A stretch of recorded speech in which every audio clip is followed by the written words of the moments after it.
علیہ الصلوۃ والسلام کی امت کے اولیاء کے مزار پہ چادر چڑھائی جاتی ہے. بڑی ذمہ داری سے کہہ رہا ہوں, جس نے لڑائی کرنی ہو کوئی حرج نہیں, ہم پہلے بھی بڑا تیار رہتے ہیں باتیں سننے کے لیے. اعلیٰ حضرت سے پوچھا گیا قبر پر چادر چڑھانی جائز ہے؟ فرمایا صرف ایک. صرف فرمایا اگر بوسیدہ ہو جائے, پھٹ جائے, یا کسی کا بدلنے کا ارادہ ہو, ہوتا ہے نا تبرکن, وہ اتار لیتے ہیں تو نہیں. پھر فرمایا 2 چادریں قبر پہ چڑھانا جائز. یہ میرے اعلیٰ حضرت کا فتویٰ ہے.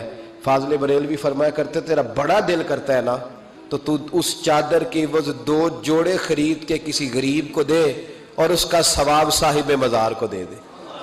کتنی چادریں بولے؟ میں ایک جگہ پہ گیا تو اتنی قبر اونچی نہیں تھی جتنی چادریں تھیں, تو میں نے ان سے کہا اتار دو, دلیل بھی دی, کوئی نہ ماننے لگے. اب ہر آدمی کا اپنا مزاج ہے نا سوچنے سمجھنے کا. وہاں ایک ملنگ بیٹھا تھا جو زیادہ ہی سادہ تھا, میں نے کہا اتار دے چادریں, بابا جی کو کون سی سردی لگ رہی ہے جو اتنی چادریں ڈال دی, اتار دے. لیکن لوگ ماننے کو تیار نہیں ہوتے. ایک چادر چڑھائیں گے مزار پر, ہاں مزار پر پھول ڈالیں. میرے رسول پاک علیہ السلام گزر رہے تھے تو 2 قبروں کے پاس سے حضور کا خچر گزرا. خچر بدکا, حدیث بخاری ہے, خچر بدکا. سرکار اتر گئے. حضور نے فرمایا یہ خچر بھلا کیوں بدکا ہے میرا؟ ان 2 قبروں پہ عذاب ہو رہا ہے.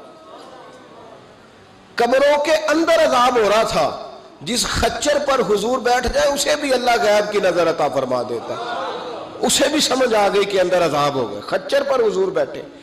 حضور صلی اللہ علیہ وسلم نے فرمایا 2 پر عذاب ہو رہا ہے, اور وجہ کیا ہے؟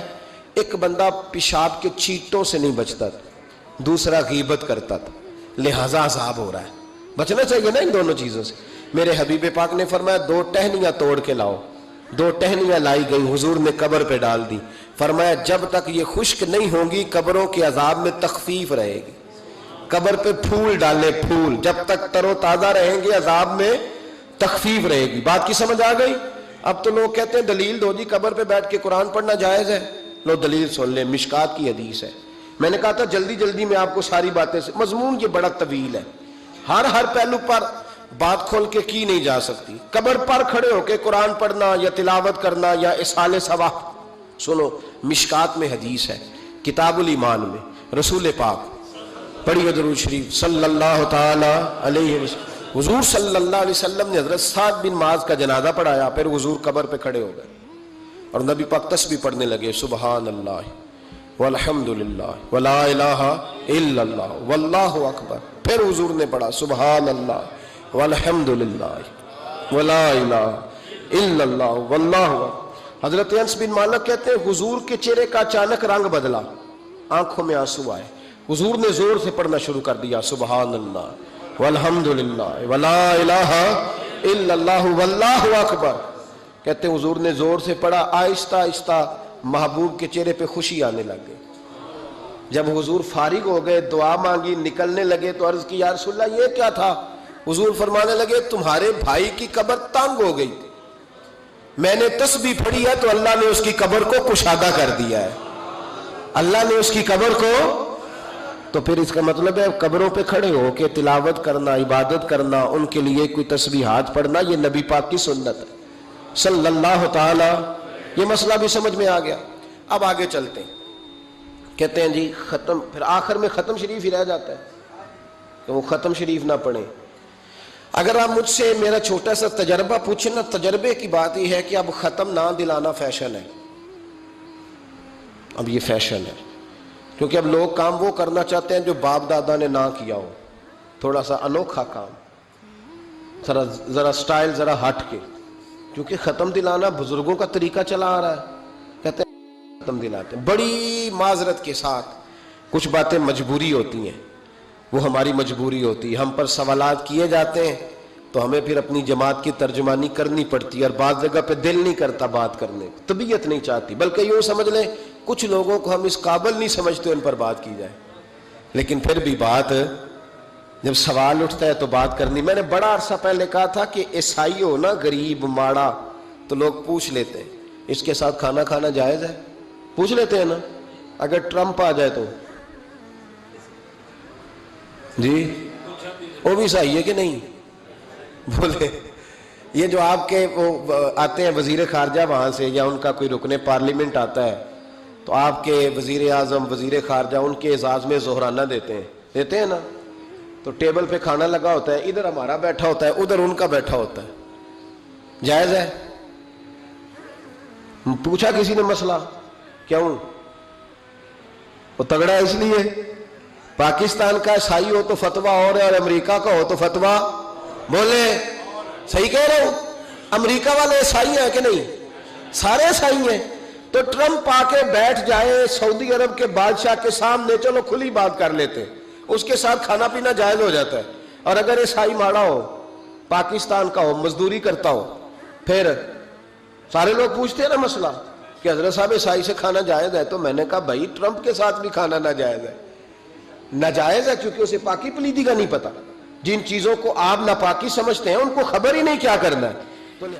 ہوتا یہ ہے کہ جب اب دیکھیں نا، کچھ عرصہ پہلے لاہور میں ایک بڑا جنازہ ہوا تھا، وہ لوگ جو کہتے ہیں نماز جنازہ کے بعد دعا نہ کرو، حرام ہوتی ہے، یعنی پہلے تو کہتے تھے ولیوں سے نہ مانگو، اب کہتے ہیں اللہ سے بھی نہ مانگو، یعنی جنازے کے بعد دعا یعنی اللہ سے بھی نہ مانگو۔ تو پہلے عام آدمی کے لیے فتویٰ اور تھا، لیکن اگر سابقہ وزیر اعظم کی بیوی کا جنازہ ہو تو پھر فتویٰ پھر کیسے جائز ہو گئی؟ اب دعا جائز ہے؟ یہ ظلم ہے، یہ امت کے ساتھ یہ زیادتی ہے۔ ابو داؤد کی حدیث ہے، رسول پاک علیہ السلام نے فرمایا جب تم جنازہ پڑھ لو تو فخلصوا لہ الدعا، پھر مرنے والے کے لیے مخلص ہو کے دعا مانگو۔ مانگنی چاہیے نا۔ لوگ افتراق پیدا کرتے ہیں، فرق یہ درست نہیں ہے۔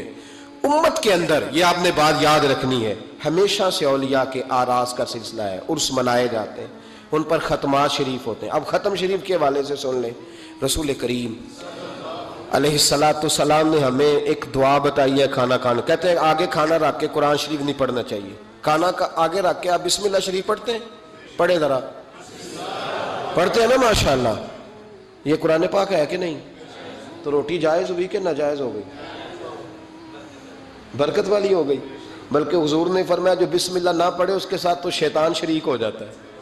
تو ہم تو بھئی ہر روٹی ختم پڑھ کے کھاتے ہیں، ایک آئے تو ہم ہر کھانے سے پہلے پڑھتے ہیں، تو آپ اس بات سے منع کر رہے ہیں، کہتے چلے جی آپ پڑھ لیں، آیتیں پڑھ لیں، پھر دعا نہ مانگے۔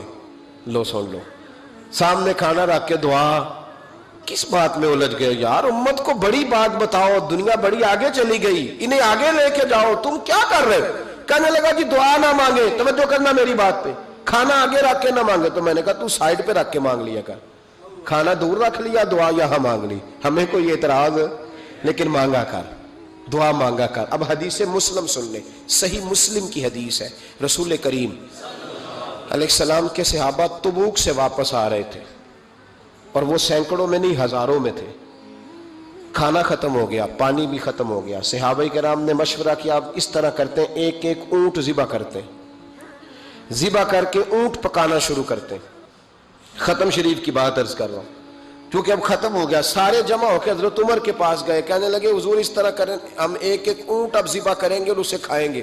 حضرت عمر فرمانے لگے اونٹ ذبح کر لو گے تو سواری کس پہ کرو گے؟